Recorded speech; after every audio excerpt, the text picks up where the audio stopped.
Selamat petang, salam sejahtera. Isu hangat petang ini, saksi belot pertuduhan rasuah terhadap Zahid Hamidi tidak boleh bertahan, kata Peguam. Berita sepenuhnya. Saksi belot pertuduhan rasuah terhadap Zahid Hamidi tidak boleh bertahan. 3 daripada 8 pertuduhan rasuah yang dihadapi Datuk Seri Ahmad Zahid Hamidi berkaitan dana Yayasan Akal Budi tidak boleh bertahan selepas saksi utama pendakwaan memberikan keterangan yang tidak boleh dipercayai pada perbicaraan kes bekas Timbalan Perdana Menteri itu. Mahkamah Tinggi dimaklumkan hari ini. Peguam Hisham Teh Poh Tek yang mewakili Ahmad Zahid berhujah bahawa pendakwaan sendiri telah mengemukakan aduan mengenai keterangan saksi utamanya Junaid Asharab Mad Sharif dan memohon mahkamah menganggap beliau sebagai saksi belot. Junaid Asharab yang juga saksi pendakwaan ke-36 dalam kenyataan bertulisnya menyebut tertuduh Ahmad Zahid telah berjanji untuk memberikan projek MyEG bernilai kira-kira RM50 juta selepas pilihan raya umum ke-14 dan meminta beliau menyerahkan kertas cadangan bagi projek itu.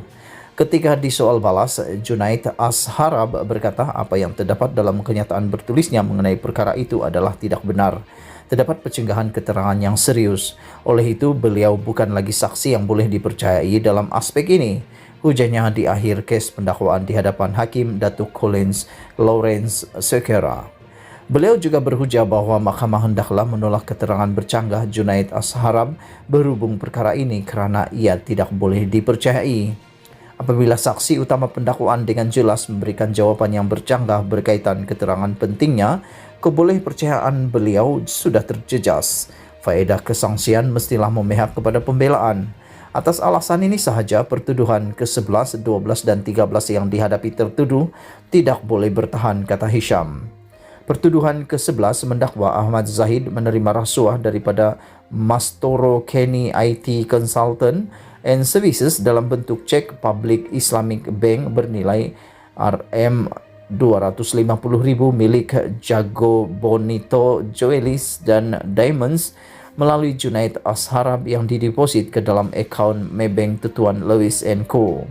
Bagi pertuduhan ke-12, beliau didakwa menerima rasuah daripada Mastoro Kenny IT Consultant and Services dalam bentuk 13 cek RHB Islamic Bank Berhad bernilai RM8 juta milik Mastoro Kenny IT Consultant and Services melalui Junaid Asharab yang dideposit ke dalam akaun Maybank Tuan Lewis & Co.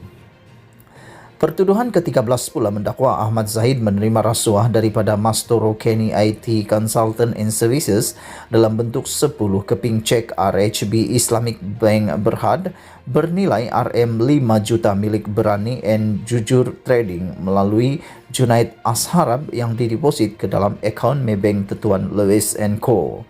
Ahmad Zahid, 68 tahun, didakwa melakukan ketiga-tiga kesalahan bagi membantu Mastoro Kenny IT Consultant Services mendapatkan projek MyEG yang dikendalikan oleh Kementerian Dalam Negeri. Beliau berdepan 47 pertuduhan iaitu 12 bagi pecah amanah, jenayah, 8 bagi rasuah dan 27 bagi pengubahan wang haram, membabitkan berpuluh-puluh juta ringgit wang milik Yayasan Akal Budi. Pembelaan akan menyambung hujah pada 20 September depan. Berita penuh dari astroawani.com dipetik daripada Info Rakyat. Sekian isu hangat petang ini. Jangan lupa tekan butang subscribe dan kita jumpa lagi. Bye-bye.